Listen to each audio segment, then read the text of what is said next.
Peligro de contagio. Ley número 10. Evita a los perdedores y los desdichados. Criterio. La desdicha de los demás puede conducirlo a la muerte. Los estados de ánimo son tan contagiosos y tóxicos como una enfermedad infecciosa. Aunque sienta que debe tenderle una mano a alguien que se está hundiendo, lo único que logrará con ello será acelerar su propia caída. A menudo, los perdedores son los artífices de su propia desgracia y terminan por transmitirla a quien quiera ayudarlos. Evítelos y, en cambio, frecuente a individuos ganadores y felices. Transgresión de la ley. Mary Gilbert nació en Limerick, Irlanda, en 1818.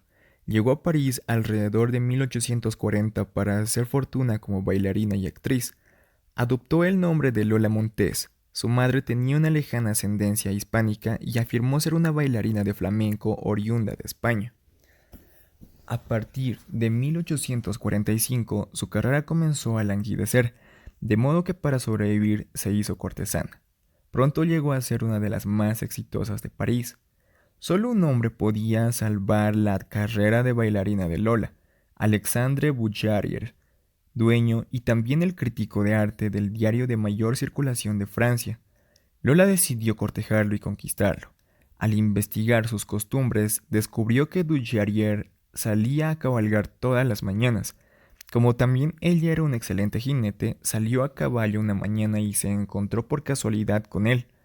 Pronto comenzaron a salir a cabalgar juntos todos los días. Algunas semanas después, Lola se mudó al departamento de Ducharier. Durante un tiempo, ambos fueron muy felices. Con la ayuda de Ducharier, Lola comenzó a reactivar su carrera de bailarina. A pesar del riesgo que ello significaba para su posición social, Ducharier anunció a sus amigos que se casaría con Lola aquella primavera. Lola nunca le había confesado que a los 19 años se había fugado con un inglés con el cual continuaba legalmente casada. A pesar de que Ducharier estaba profundamente enamorado, su vida comenzó a desmoronarse. Su suerte en los negocios cambiaba. Sus influyentes amigos empezaban a eludirlo. Cierta noche, Ducharier fue invitado a una fiesta a la que concurrían algunos de los jóvenes más acaudalados de París. Lola quería ir a toda costa, pero él no se lo permitió. Esa fue la primera pelea de la pareja. Ducharier asistió solo a la fiesta. Allí totalmente borracho, insultó a un influyente crítico teatral, Jean-Baptiste Rosemont de Beauvalon, supuestamente por algo que el hombre había dicho acerca de Lola. A la mañana siguiente, Beauvalon, que era el mejor tirador de Francia, lo desafió a batirse en el duelo. Ducharier intentó disculparse, pero el duelo se llevó a cabo y Ducharier fue muerto. Así terminó la vida de uno de los jóvenes más prometedores de la sociedad parisense. Desconsolada, Lola abandonó París. En 1946, Lola Montez estaba en Múnich, donde decidió cortejar y conquistar al rey Luis de Baviera. Descubrió que la mejor forma de abordar al soberano era a través de su edecán, el conde Otto von Rechberg, un hombre que tenía gran debilidad por las jóvenes bonitas. Cierto día, cuando el conde se encontraba desayunando en un café al aire libre, Lola pasó por ahí montada en su caballo. Sufrió una oportuna caída accidental y aterrizó a los pies de Rechberg. El conde corrió en su auxilio, quedó encantado con ella y le prometió presentarla a Luis de Baviera. Rechberg dispuso una audiencia con el rey, pero cuando Lola llegó a la antesala, oyó que Luis de Baviera decía que se hallaba demasiado ocupado como para encontrarse con una extraña que procuraba favores. Lola apartó a los guardias e ingresó en la sala donde se encontraba el rey. En el forcejeo con los guardias, de alguna forma, la parte delantera de su vestido se desgarró. Quizá lo hizo ella misma, quizá uno de los custodios, de manera que ante la mirada atónita de todos y sobre todo la del rey, sus pechos desnudos quedaron al descubierto. Lola obtuvo su audiencia con Luis de Baviera. 55 horas después, debutó en los escenarios bávaros. Las críticas fueron espantosas, pero ello no impidió que el rey le consiguiera más actuaciones para ella. Según sus propias palabras, Luis de Baviera había sido hechizado por Lola. Comenzó a aparecer en público del brazo con ella y le compró y amobló una vivienda en una de las zonas más elegantes de Múnich. A pesar de que tenía fama de tacaño y no solía ser afecto a las extravagancias, comenzó a colmar a Lola de regalos y a escribirle poemas de amor. Convertida en amante favorita del rey, fue catapultada a la fama de la noche a la mañana. Lola comenzó a perder su sentido común. Cierto día, durante una de sus cabalgadas, vio a un hombre mayor que cabalgaba más adelante con demasiada lentitud para el gusto de ella. Como no conseguía pasarlo, comenzó a golpearlo con la fusta. En otra ocasión, sacó a su perro a pasear sin llevarlo de la correa. Cuando el animal atacó a un transeúnte, Lola, en lugar de ayudar al hombre, lo golpeó con la correa del perro. Incidentes de este tipo enfurecían a los conservadores ciudadanos de Baviera, pero el rey defendía a Lola contra viento y marea e incluso le consiguió la ciudadanía bávara. Quienes conformaban su entorno trataron de advertirle de los peligros que entrañaba aquella relación, pero si el rey despedía a todo aquel que osaba criticar a Lola. Mientras los bávaros, que hasta entonces habían amado a su rey, mostraban sin rodeos que le habían perdido todo respeto. Lola fue nombrada condesa, residía en un nuevo palacio construido para ella y comenzó a meterse en política como asesora del rey. Era una de las personas más poderosas del reino. A medida que su influencia sobre el gabinete del soberano iba creciendo, trataba a los demás ministros con mayor arrogancia y desdén.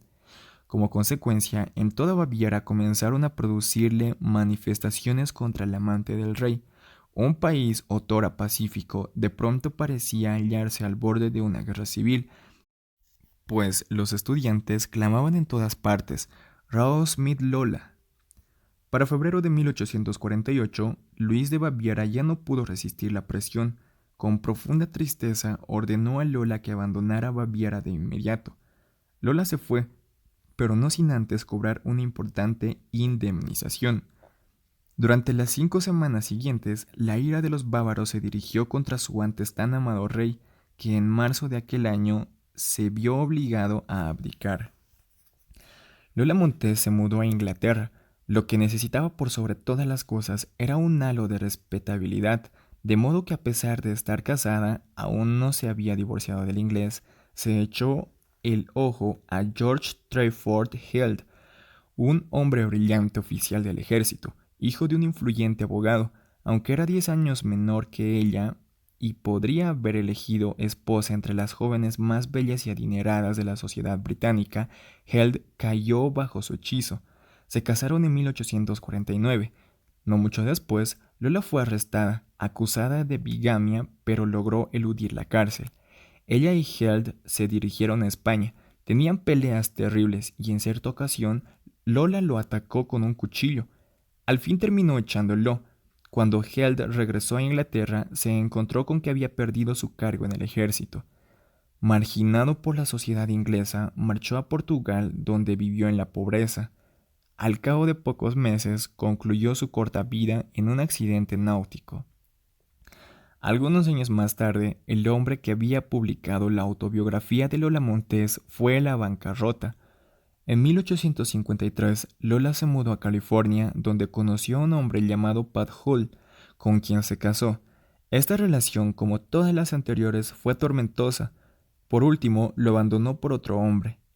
Hull comenzó a beber y cayó en una profunda depresión que duró hasta su muerte 4 años después, cuando aún era relativamente joven. A los 41 años de edad, Lola donó todas sus ropas y joyas y se volvió hacia Dios.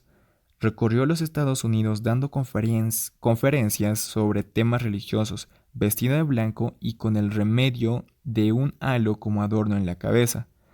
Murió 2 años después, en 1861. Interpretación. Lola Montes atraía a los hombres con sus artimañas, pero el poder que ejercía sobre ellos iba más allá de lo sexual. Era a través de la fuerza de su carácter que mantenía fascinados a sus amantes. Los hombres eran atraídos hacia el remolino de su personalidad, que los envolvía y absorbía. Se sentían confundidos, alterados, pero la intensidad de las emociones que ella les generaba también hacía que se sintiesen más vivos.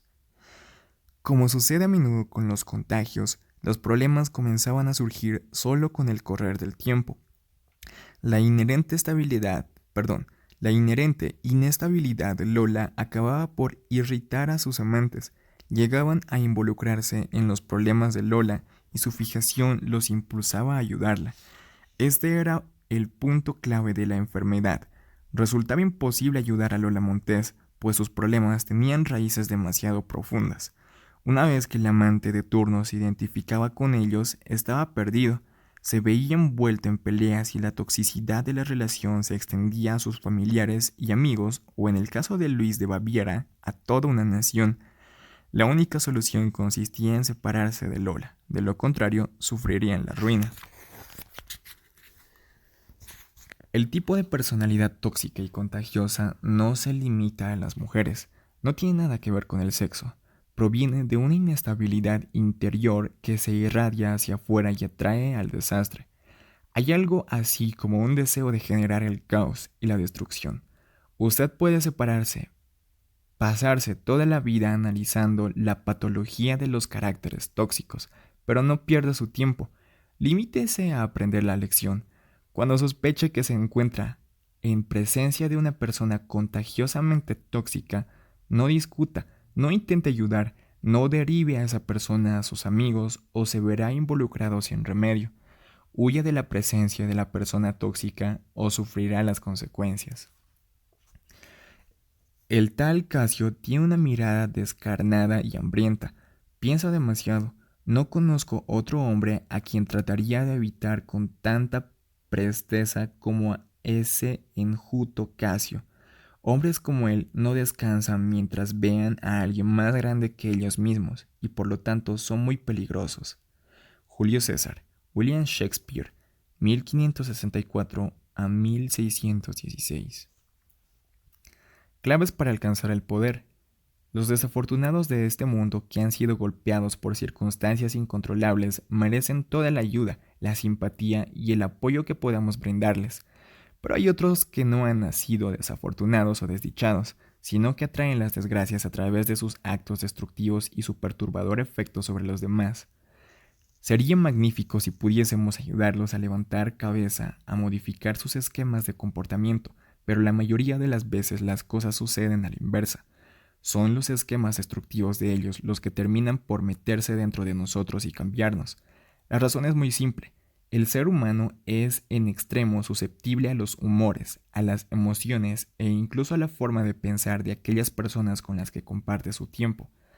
Los individuos desdichados y desequilibrados sin remedio tienen una capacidad particularmente grande para contagiarnos su toxicidad. Gracias a la extrema intensidad de su carácter y sus emociones, a menudo se presentan como víctimas, lo cual a primera vista toma difícil comprender que sus desgracias son autogeneradas. Antes de que uno pueda darse cuenta de la verdadera naturaleza de sus problemas, ya ha sido contagiado por ellos. Es necesario que comprenda lo siguiente. En el juego del poder es de importancia crucial verificar con qué tipo de gente se asocia. El riesgo de interactuar con personas contagiosas reside en que usted desperdiciará su tiempo valioso y mucha energía para liberarse de esa influencia negativa, y gracias a una especie de culpa por asociación, también perderá valor ante los ojos de los demás. Nunca subestime los peligros del contagio que presenta una persona tóxica.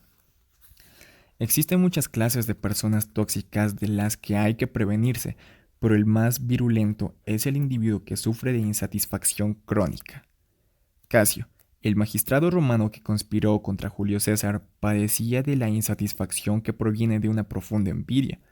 Simplemente no soportaba la presencia de alguien más talentoso que él, quizá presintiendo el resentimiento que destilaba aquel hombre. Julio César no le confirmó el cargo de primer magistrado que asignó en cambio a Bruto.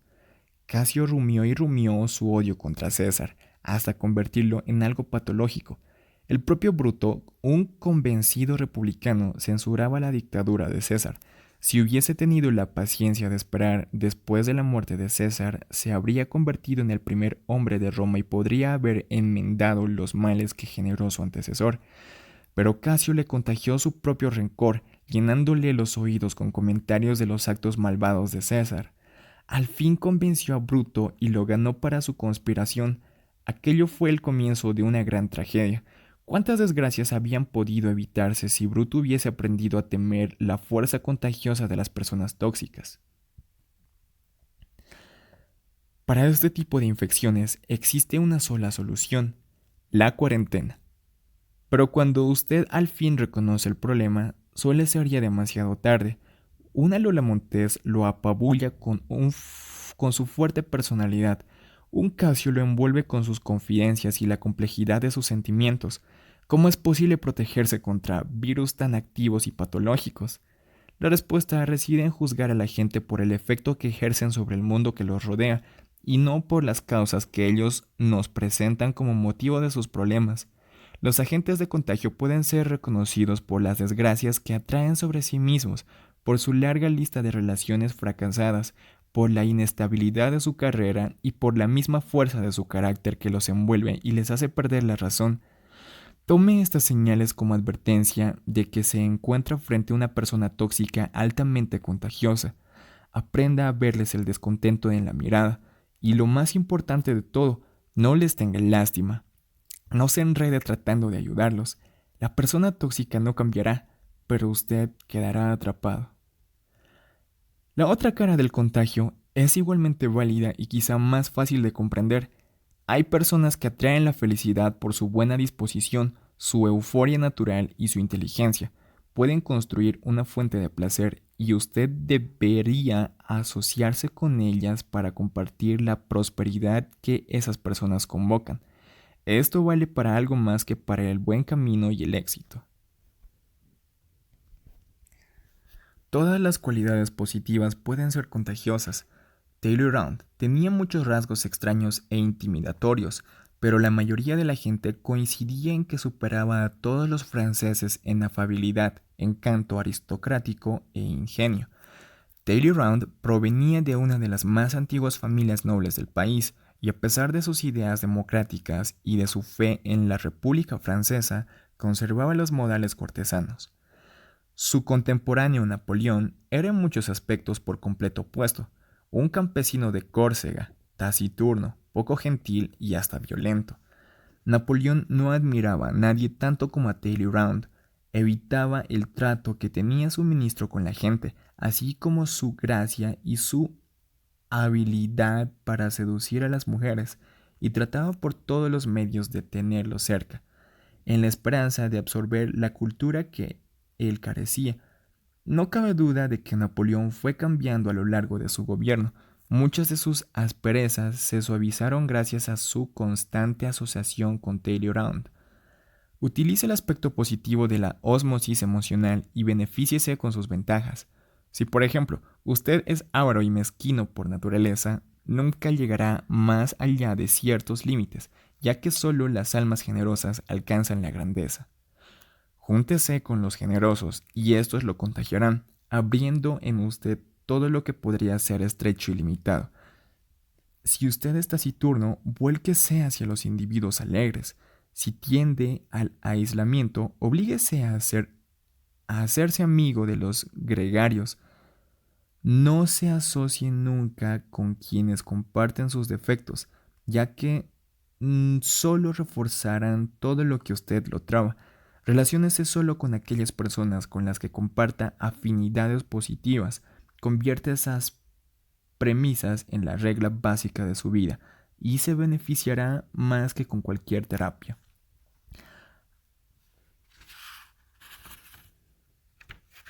Imagen. Un virus invisible penetra nuestros poros sin advertencia previa y se esparce lenta y silenciosamente. Antes de que podamos darnos cuenta, la infección nos ha invadido por completo. Autoridad. Reconozco la buena fortuna a fin de poder elegirla como compañera y a los desafortunados para poder evitarlos. El infortunio suele ser culpa de la necedad y entre quienes la padecen no hay enfermedad más contagiosa, nunca nunca abra su puerta a la menor de las desgracias, porque si lo hace, otras muchas la seguirán de inmediato. Invalidación. Esta ley no admite invalidación alguna. Su aplicación es universal. No se gana nada asociándose con quienes solo contagian miseria y sus desgracias. En cambio, al acercarse a los afortunados, solo ganará poder y buena suerte. Si ignora esta ley, lo hace bajo su propia responsabilidad.